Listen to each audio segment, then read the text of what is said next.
ہاں بیٹی امسینہ بتلائیے، خانہ کعبہ میں سب سے پہلی نماز کس دن پڑھی گئی؟ جس دن عمر فاروق رضی اللہ تعالیٰ عنہ مسلمان ہوئے تھے۔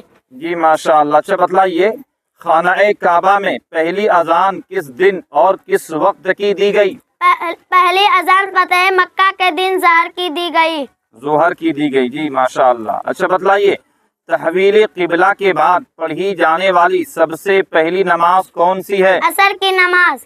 جی، مدینہ والوں میں سب سے پہلے کس نے اسلام قبول کیا تھا؟ حضرت اسعد بن زرارہ اور حضرت جقوان بن عبد قیس۔ واہ ماشاء اللہ، بہت خوب۔ اچھا بیٹی بتلائیے، مدینہ طیبہ ہجرت کرنے والے سب سے پہلے صحابی کون ہے؟ حضرت ابو مسلمہ رضی اللہ تعالیٰ عنہ تھے۔ جی ماشاء اللہ۔ اچھا بتلائیے کہ پہلی نماز عید الفطر کس سن میں پڑھی گئی؟ سن 2 ہجری میں پڑھی گئی۔ اچھا بتلائیے، پہلی نماز